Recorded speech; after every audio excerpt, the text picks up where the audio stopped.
Eh bien, bonjour. Je tiens aussi à remercier ceux qui m'ont invité. En effet, hier, il y avait eu pas mal de suspense. Je me demanderais si j'arriverais à l'heure parce que les chemins de fer suisses étaient à l'heure, évidemment, alors que les Allemands étaient en retard. Et j'ai donc tout juste réussi à attraper le train à Bâle alors que les portes étaient déjà fermées. Mais la contrôleuse m'a vue et a eu la gentillesse de rouvrir les portes. Quand on voit une photo comme celle-ci, on se dit tous, n'est-ce pas, que l'eau c'est si beau, on a envie de se jeter dans ce lac. Et puis l'eau c'est la vie, nous le savons tous aussi, mais l'eau a aussi des côtés plus problématiques. Et il y a dans toutes les langues des dictons, des proverbes concernant l'eau. Méfiez-vous de l'eau, elle peut emporter le canal. Tant va la cruche à l'eau qu'à la fin elle se casse. L'eau goutte à goutte creuse le roc. Donc, même si vous essayez d'empêcher l'eau d'arriver quelque part, elle trouvera tout de même un chemin. C'est le propre de l'eau. Alors là, je vous ai amené un petit film. J'espère qu'on arrivera à vous le passer.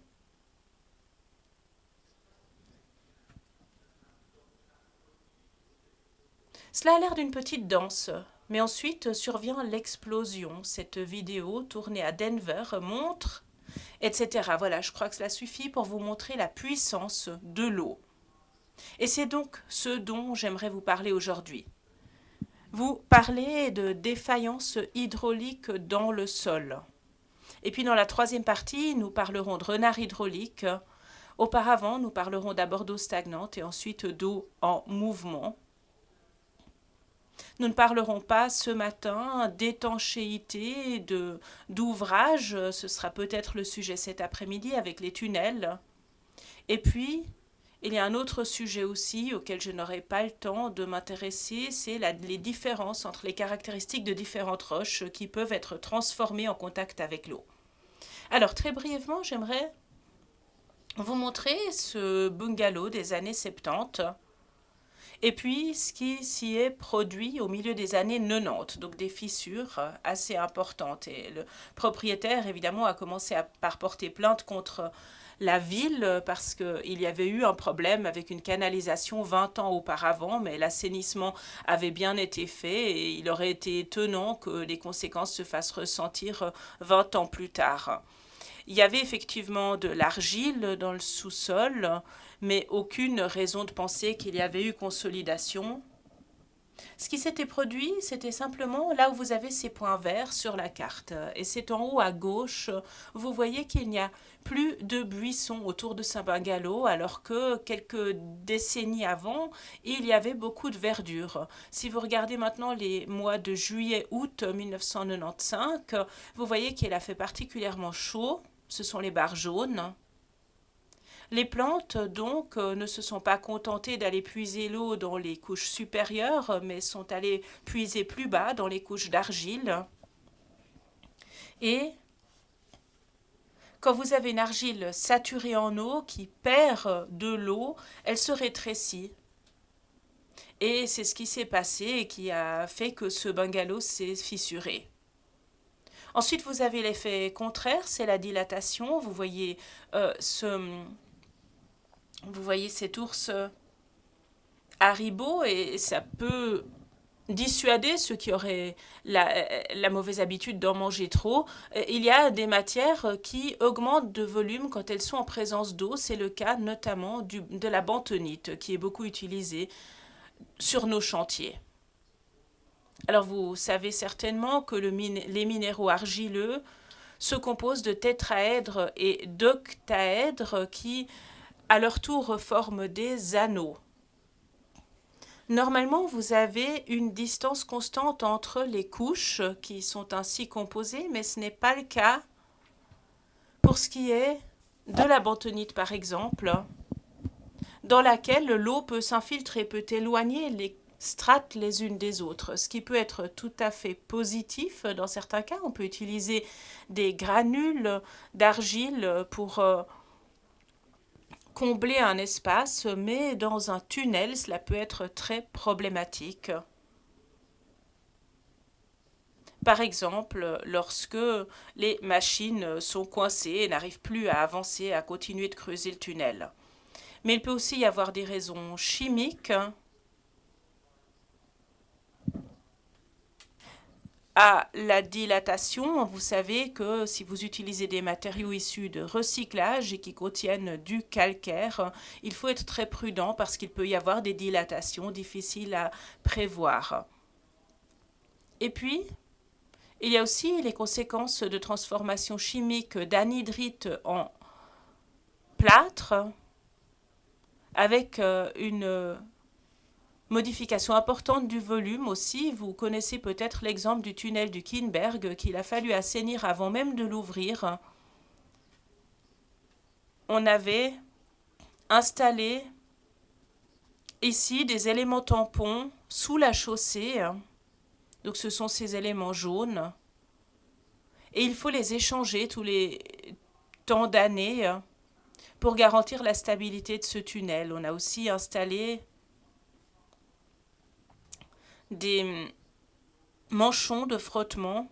Donc vous voyez ici le struss qui a été ancré au cours de l'assainissement et quelques mois après seulement, il y a déjà cette fissure massive dans la chaussée. Maintenant, voyons la flottaison. C'est un renard hydraulique, mais un début, un phénomène moins marqué. Ce qui se passe ici, c'est que vous avez la pression hydrostatique qui augmente avec la profondeur. Vous avez donc une pression qui s'exerce depuis le haut et puis vous avez une poussée plus forte qui s'exerce depuis le bas, la différence représentant la poussée d'Archimède. Cette poussée d'Archimède donc est égale au poids du volume repoussé, du volume d'eau repoussé. Et vous avez ici un exemple assez sympa que vous pourriez reproduire pendant vos soirées si vous avez un gaz adéquat sous la main. Donc vous avez du gaz dans ce récipient et puis on y installe ce moule à gâteau. Ensuite, on puise du gaz avec un gobelet, donc on a l'impression de puiser du vide, pour le remettre dans ce plat, dans ce moule, qui coule. Pourquoi? Parce qu'on utilise ici un gaz qui est plus lourd que l'air et qu'il n'y a donc une poussée qui suffit pour que le moule flotte à la surface. Dans la construction, il peut évidemment y avoir des conséquences catastrophiques. Vous connaissez peut-être l'exemple de ce bâtiment Schurmann, cela fait relativement longtemps. En Allemagne, donc, il y avait eu cette inondation et on a de l'eau qui a pénétré dans la fouille. Pourquoi? Parce que des éléments techniques avaient été livrés et stockés dans les caves quelques jours avant. Comme on voulait éviter qu'ils soient endommagés, eh bien on a agi au mauvais endroit avec des dégâts massifs sur le début de la construction. Le bâtiment finalement avait pu être construit quand même et il est utilisé maintenant par la radio Deutsche Welle. L'érosion maintenant. L'érosion peut se faire sous différentes formes, avec de petites particules qui sont transportées, ou alors ce qui est particulièrement problématique, c'est l'érosion interne, c'est la deuxième image depuis la gauche, ou alors l'érosion par l'érosion le long des joints. L'érosion le long des joints étant particulièrement perverse parce qu'on ne voit rien jusqu'au moment où le canal est achevé et l'eau passe à travers. C'est ce qu'on a vu ici. On avait donc même appliqué un tablier pour protéger, pour étanchéifier le sol, mais pas assez apparemment. Et il y a donc un canal qui a pu se creuser peu à peu. Et ensuite, il était très difficile de réagir. Liquéfaction du sol maintenant. Cela arrive moins chez nous que dans des zones plus exposées au séisme. L'Australie par exemple. Alors ici, est-ce que c'est une œuvre d'art? En fait non, c'est la conséquence d'une liquéfaction du sol. Que s'est-il passé? Alors il faut avoir un sable fin, peu dense, qui est situé sous un sol plus dense. À ce moment-là, lors d'un tremblement de terre, ce sable qui est peu dense va se compacter,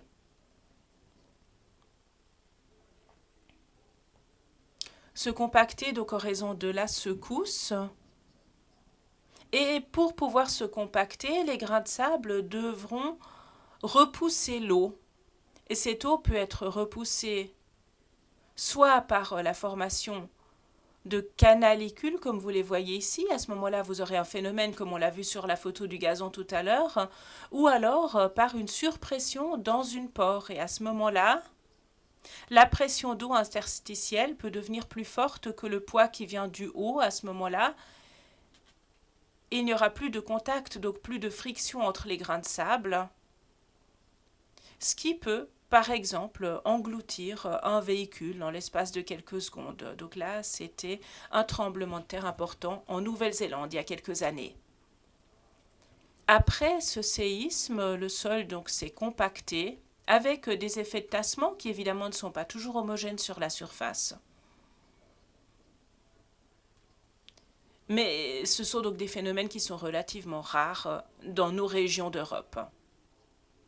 Maintenant, le sujet de mon exposé, c'est le renard hydraulique. Je vais d'abord vous parler de ce phénomène, vous dire de quoi il s'agit. Ce renard hydraulique, c'est un type de défaillance qui ne s'annonce pas, qui commence sans qu'on s'en rende compte et qui se termine par une catastrophe très souvent. Vous voyez que ces fouilles ont des parois qui ne sont pas tout à fait denses, ça n'a pas l'air problématique, un coup de pompe, et pendant quelques semaines, quelques mois, on arrive à se débarrasser de ces fuites.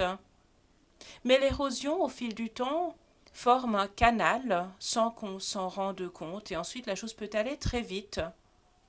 Et vous voyez à quel point c'est allé vite si vous vous rendez compte que cette grue est restée sur site. On n'a pas eu le temps de la sortir de la fouille. Encore un film que je vous ai amené. C'est une petite modélisation. Vous avez cette vitre et sur la gauche, on abaisse le niveau d'eau. Alors, il faut regarder ce qui se passe au sol. Vous avez d'abord un bouchon qui monte. Ensuite, une rupture qui se forme, de plus en plus de matériaux qui va arriver à circuler, et c'est là que le renard hydraulique se produit. Et vous imaginez bien que s'il y avait eu un bâtiment sur la gauche de la vitre, eh bien ça aurait fait des dégâts importants. On l'a vu, c'est le gradient le plus fort qui constitue ici le chemin le plus court, donc l'eau fait le tour de la vitre directement.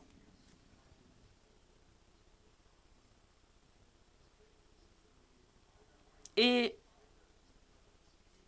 on va donc s'intéresser au fil du courant en premier lieu. On va calculer le taux d'exploitation qui est défini comme le quotient de la force du courant divisé par la poussée verticale qui nous est favorable. Et cette valeur doit être plus petite ou égale à 1. Et si vous faites le calcul pour l'ensemble du corps de rupture, vous vous rendez compte que c'est au point 0 que la valeur est la plus forte. Donc ici, ce sont les courbes rouges et vertes qui nous intéressent puisque la courbe bleue, c'est une défaillance sur toute la ligne. Mais vous avez aussi ici une pression terrestre. Une pression terrestre qui a priori n'est pas liée à la largeur de la rupture.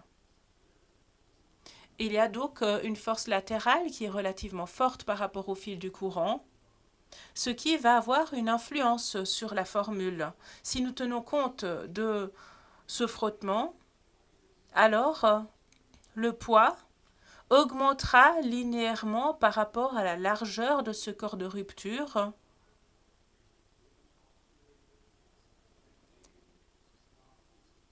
Et vous avez donc, avec ces deux variables qui s'ajoutent, la résultante que voici, qui s'oppose au courant qui vient du bas, qui connaîtra une augmentation progressive, mais qui finira par s'aplanir, car plus le courant s'éloigne de la vitre et moins il sera fort.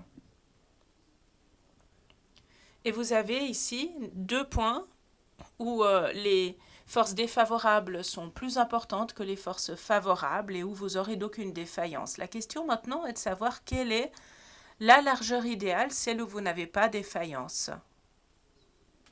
Et Karl Terzaghi, qui était un précurseur de la mécanique du sol, l'a fait ses essais dans les années 50 du XXe siècle et il a constaté qu'il fallait prévoir, qu'il fallait appliquer cette formule-ci, que je mets ici en corrélation avec l'image que vous avez vue sur la vidéo tout à l'heure.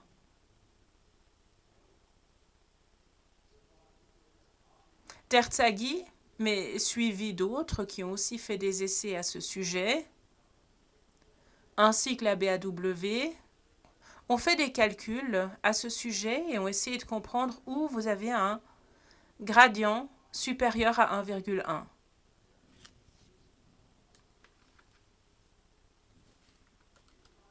Si vous avez un poids volumique qui permet une poussée, alors vous aurez des faillances, mais tant que la partie en gris est plus lourde que la force du courant, il n'y aura pas rupture. Mais à mesure que le courant montera, le pilier gris perdra de son poids et ce sera autour d'une valeur de 1,1 que vous aurez une défaillance. On peut aussi passer par un calcul pour comprendre tout cela. Vous avez encore une fois ici le taux d'exploitation et dans le cas le plus favorable, vous avez donc une friction qui s'applique aussi. J'ai repris ici les courbes de tout à l'heure. Et vous voyez que le taux d'exploitation diminue à mesure que vous rapetissez la largeur avec un maximum lorsque B divisé par T égale 0,5 environ. Le corps de Terzaghi donc peut être prouvé aussi par le calcul. Comment procéder donc? L'on dessine un réseau de courants pour calculer la force des différents courants avec ces formules. Le I, c'est le gradient, c'est le potentiel résiduel qui dépend de la profondeur des fouilles. Et cela vous permet donc de calculer le taux d'exploitation, le taux d'utilisation. Vous avez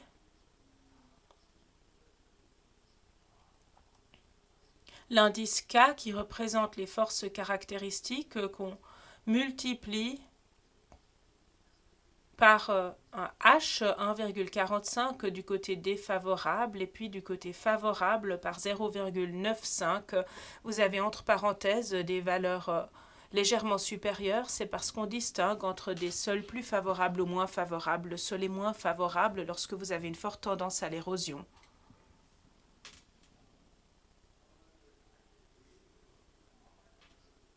Mais vouloir procéder de cette manière, dans tous les cas, évidemment, c'est énormément de travail. S'il faut chaque fois calculer la profondeur, se rendre compte que le taux d'utilisation sera trop élevé, il faudra refaire les calculs. Alors si vous êtes à moins de 1, vous aurez quelque chose de sûr, mais qui ne sera pas économique. Et il faudra donc faire et refaire les calculs jusqu'à arriver à 1,0. Beaucoup de travail donc et beaucoup de chercheurs se sont demandé comment simplifier tout cela. Il existe toute une série de procédés qui tiennent compte du fil du courant. Nous avons une recommandation en Allemagne concernant les rives qui reprend l'approche Brinschansen-Hessner et puis ce qui est souvent appliqué aussi c'est la dégradation de potentiel linéaire. Mais cette méthodologie-là n'est pas recommandable du tout. Là, je tiens à vous avertir qu'on risque d'avoir des erreurs massives. Chez nous, d'ailleurs, cette approche n'est pas autorisée. Vous avez ici ces lignes de potentiel qui sont assez éloignées les unes des autres au début. Mais lorsqu'on arrive au pied de la paroi, donc au fond de la fouille, le réseau linéaire de potentiel s'élargit beaucoup. Vous avez donc un risque de sous-évaluer le potentiel résiduel au fond. Ici, l'on part du point vert pour suivre la paroi de la fouille. Ensuite, on remonte jusqu'au point orange et avec une ablation linéaire, on se rend compte que au fond de la fouille, vous avez une surpression. Une surpression qui signifiera qu'appliquer le potentiel d'ablation linéaire sera extrêmement dangereux. Mais puisque l'on souhaite quand même faire un peu moins de travail que ce que j'expliquais tout à l'heure, eh bien j'ai un doctorant qui s'est penché sur la question et qui a fait des milliers de calculs sur la base de modélisation qui à chaque fois évalué le potentiel résiduel et qui a pris aussi les valeurs de sécurité, les coefficients de sécurité pour pouvoir automatiser tout cela. Et vous avez un résultat qui fait ressortir clairement le fait que la largeur de la fouille a une influence tout à fait déterminante et c'est quelque chose qu'on oublie complètement lorsqu'on calcule seulement le fil du courant avec des conséquences qui peuvent être dévastatrices. On va le voir tout à l'heure.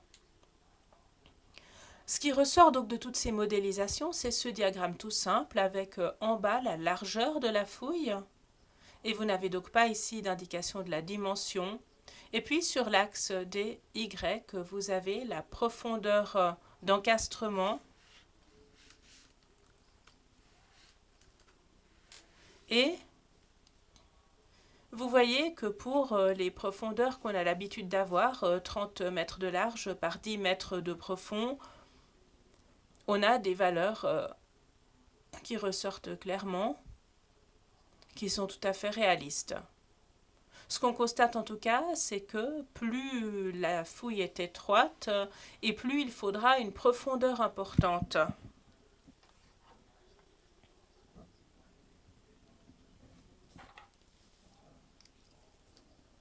Donc on a aux deux extrêmes des plages qui sont sûres. Mais si par exemple vous avez une fouille qui est très profonde et très étroite, par exemple pour une cage d'escalier, il y a un moment où vous sortez de la plage sûre. Vous avez ici le H qui s'ajoute, c'est l'épaisseur de l'aquifère comme paramètre de forme.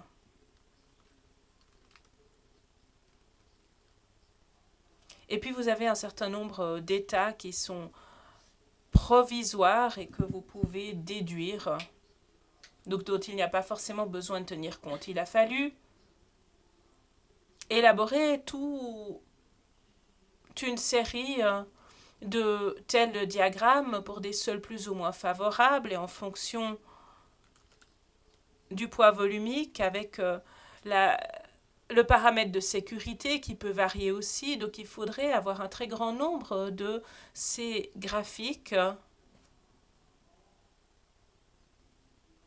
Ensuite, la question se pose si tout cela s'applique dans tous les cas. Donc par exemple, si vous avez un long mur de barrage, la chose est claire. Par contre, si vous avez une fouille rectangulaire de grande taille, vous aurez un réseau de potentiel linéaire qui montre une ablation potentielle beaucoup plus forte sur les côtés qu'au centre. Il faudra donc, encore une fois, toute une série de graphiques pour le milieu de la longueur, pour le milieu de la largeur. Entre les deux, la différence n'est pas trop grande encore. Par contre, si vous refaites le même travail pour les angles, vous vous rendrez compte que là, il faut des profondeurs d'enfouissement bien plus importantes.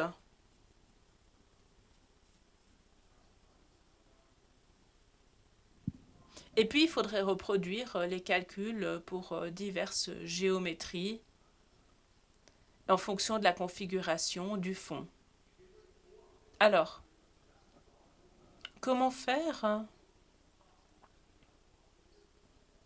Parce que si on va jusqu'à la profondeur nécessaire pour les angles sur l'ensemble de la fouille, vous aurez un taux d'utilisation de 1,0 Pour le centre, par contre, si vous suivez l'axe des Y, vous avez un taux d'utilisation qui baisse, c'est-à-dire que vous creusez trop profond. Même chose sur l'axe des X, ce qui en termes économiques n'est pas favorable, raison pour laquelle on arrive à la conclusion qu'on peut faire des constructions par palier qui remonte donc vers le milieu, ce qui permet de maintenir partout un taux d'utilisation d'à peu près 1,0. Évidemment qu'il y a quand même encore une plage qui n'est pas économique. On peut aussi prévoir 2 paliers, plus cela me paraît complexe en termes pratiques. Donc pas forcément recommandable. Mais donc il faut réaliser toute une série de graphiques. Au départ, on serait parti de 72, mais 64 peuvent suffire. Cependant, il en faut le double si on a différentes situations de mise en charge. Donc là aussi, on peut se demander s'il ne vaut pas mieux appliquer une formule. Et là, mon collègue Auerbach a mis au point une formule qui permet de simplifier tout cela, même si au premier coup d'œil, elle n'a pas l'air simple du tout. Mais en fait, l'application n'est pas aussi complexe qu'il y paraît. On peut aussi la programmer dans un ordinateur. Vous voyez ici, dans les cercles rouges, les données géométriques qui concernent votre fouille. Longueur, largeur, différence des niveaux d'eau, etc. Et puis vous avez des facteurs de forme, A et U, qui peuvent être de 1,0 si vous avez un fond plan, ou alors différentes si vous avez un fond à hauteur variable. Et puis vous avez la plage verte qui s'ajoute et qui permet de compenser le poids volumique du sol. On a fait le calcul ici avec une valeur de 11. Si vous prenez une valeur de 10, vous avez ici cette racine carrée qui permet de compenser. Puis la possibilité d'ajouter des sécurités. Dans le temps, c'était 1,3 qu'on considérait comme insuffisamment sûr. Maintenant, on est à 1,45. Et puis, vous avez ici un préfacteur BE de 1,065 ou 1,06 qui vise à décaler un petit peu le tout pour toujours garder une marge de sécurité. Maintenant, si tout cela vous intéresse, eh bien, il y a des publications, il y a notamment la thèse de doctorat, ou alors plus simple pour vous, c'est de vous rendre sur notre site web www.zaiingénieur.de sous contact.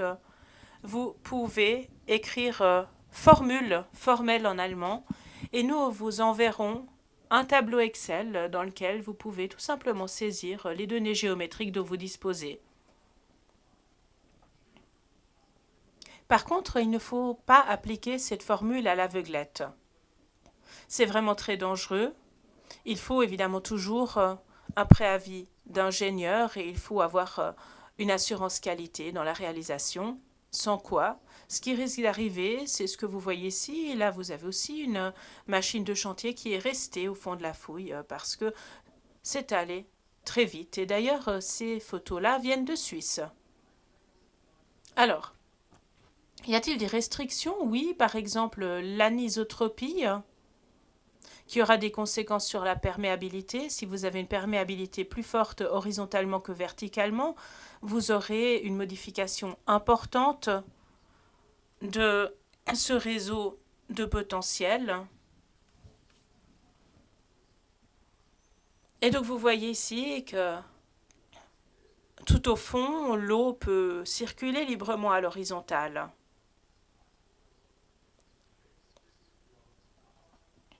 Maintenant, en corrélation avec les différences de niveau d'eau, vous avez à gauche un cas d'isotropie, à droite un cas d'anisotropie.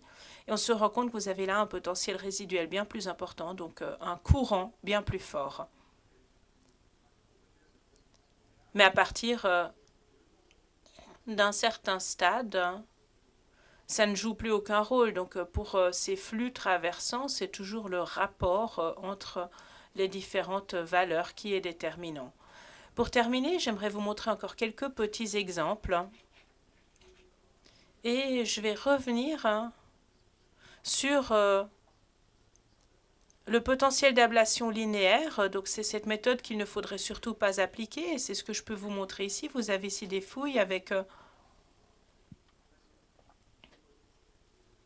un niveau d'eau qui baisse, qu'on divise par la longueur que traverse le flux. Et si, pour une raison ou pour une autre, votre paroi, pale blanche ou paroi moulée, n'était pas suffisamment profonde, alors la trajectoire du courant va se raccourcir et vous aurez donc un gradient plus important.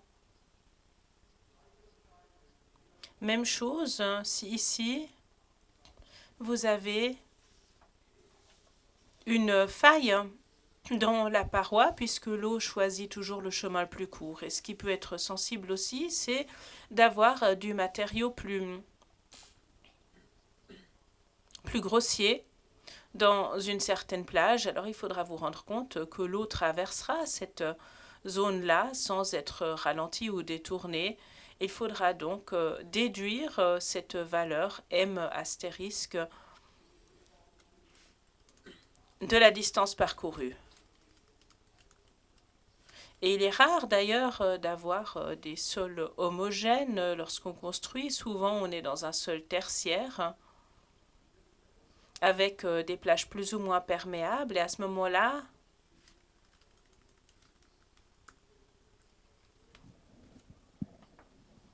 le potentiel d'ablation concernera seulement la partie la plus dense, la partie tertiaire. La difficulté avec ces sols tertiaires étant que la surface n'est généralement pas constante, que vous avez souvent des vagues, des irrégularités et que parfois vous avez donc une plus grande profondeur. À ce moment-là, le gradient augmente, ce qui diminuera le niveau de sécurité.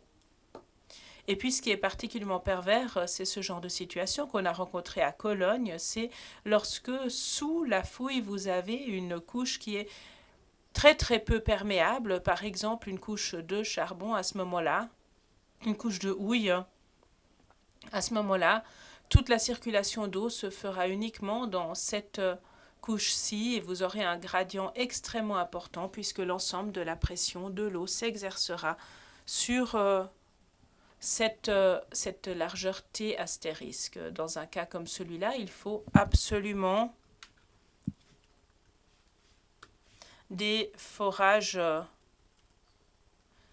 il faut absolument des trous d'équilibrage. Il faut donc d'abord reconnaître que vous avez ce cas de figure et puis en tirer les conséquences. Et si vous avez tenu compte de tout cela, eh bien vous devriez, j'espère, pouvoir éviter de vous retrouver dans une situation comme celle-ci.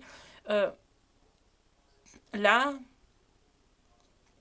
vous voyez que le conducteur de cette pelleteuse a essayé, l'opérateur a essayé de sauver la mise, a essayé de colmater le trou, mais c'était tout simplement impossible. Donc c'est des choses qui vont extrêmement vite. Et d'ailleurs, l'opérateur finalement n'a pas réussi à quitter la fouille, ce qui a nécessité un sauvetage assez spectaculaire. Il était accroché à cette pompe à béton, donc tout s'est bien passé pour lui. Un peu moins pour le chantier. Il y a eu beaucoup de litiges par la suite et cela a coûté extrêmement cher. Je vous remercie de votre attention.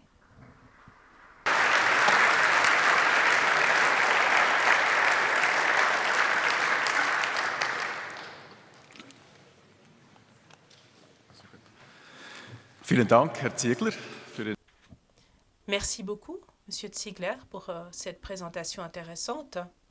Dans les questions, ce qui était très intéressant, c'était cette question de l'anisotropie qui a été soulevée assez vite, mais je crois que vous y avez répondu par la suite. Car en Suisse, nous avons beaucoup de sols anisotropes. Donc c'est un problème que vous avez abordé aussi. Je vous en remercie. Une deuxième question concernait les mesures possibles. Alors, vous êtes passé dessus assez rapidement à la fin, mais vous avez parlé tout de même de ces trous d'équilibrage. Comment faut-il procéder? Quelle profondeur prévoir? Est-ce qu'il faut aller jusqu'au fond de la fouille? Eh bien, il faut traverser la couche, il faut que la pression d'eau qui s'accumule sous cette couche puisse traverser. Alors en effet, je ne suis pas entrée dans les détails, je ne pensais pas avoir assez de temps, mais dans, dans une revue géotechnique, dans une des prochaines éditions, il y aura un article sur les fouilles rondes. Dans les fouilles rondes, il est très rare de devoir prévoir des mesures parce qu'il y a des courants qui se font de manière circulaire. Et par contre, il faudra en principe avoir des parois extrêmement hautes et à ce moment-là, on utilise aussi des trous d'équilibrage avec du gravier, des filtres de gravier à l'intérieur pour diminuer le potentiel le plus rapidement possible. Si vous avez un sol défavorable, si vous avez la possibilité d'insérer un géotextile par exemple, ça peut être une bonne réponse aussi pour éviter ce refoulement. Alors il y avait une autre question, justement, concernant la fiabilité des filtres. Alors oui, ces filtres sont utiles. Théoriquement, du moment que vous posez quelque chose sur votre fouille, cela semble clair, vous aurez moins de pression, mais cela dépend aussi de la quantité d'eau que vous arrivez à dévier. Mais en principe, un tel filtre est une mesure utile, oui. Nous avons le temps de répondre à une question encore, je crois. Alors quelqu'un s'est demandé à quelle profondeur ces racines, donc il s'agissait du premier exemple, jusqu'à quelle profondeur allaient-elles ces racines de buisson? Alors il faut que je vous dise franchement que je sais que j'ai lu ça quelque part, mais je ne l'ai pas retrouvé en préparant cette présentation. Mais il me semble que suivant les buissons, il peut y avoir une profondeur de racines allant jusqu'à 30 ou 40 mètres. Donc tout dépend de la longueur de la période de sécheresse. Et il y a beaucoup d'exemples aussi par rapport à des voies de circulation. J'ai vu en Angleterre des exemples où des lignes de chemin de fer entières avaient été déplacées. Et on n'y pense pas forcément que ça peut aussi être lié à la végétation. Une dernière question alors. Est-ce qu'il y a un point, est-ce qu'il y a une valeur K à partir de laquelle on peut partir de l'idée que tout est étanche et qu'il n'y aura pas de risque de renard hydraulique? Eh bien cette valeur K, en réalité, ne joue aucun rôle. La seule utilité de cette valeur K, c'est qu'il peut aussi y avoir des conséquences d'érosion. Il peut y avoir des effets secondaires, mais pour ce qui est du courant potentiel, la valeur K ne joue qu'un rôle. Alors, quelle que soit la valeur, le gradient sera toujours le même, mais ce qui est critique, c'est lorsqu'on a un gradient qui est plus important que le poids volumique du sol. Tant que le sol au-dessus est encore un peu plus lourd, la situation reste relativement sûre.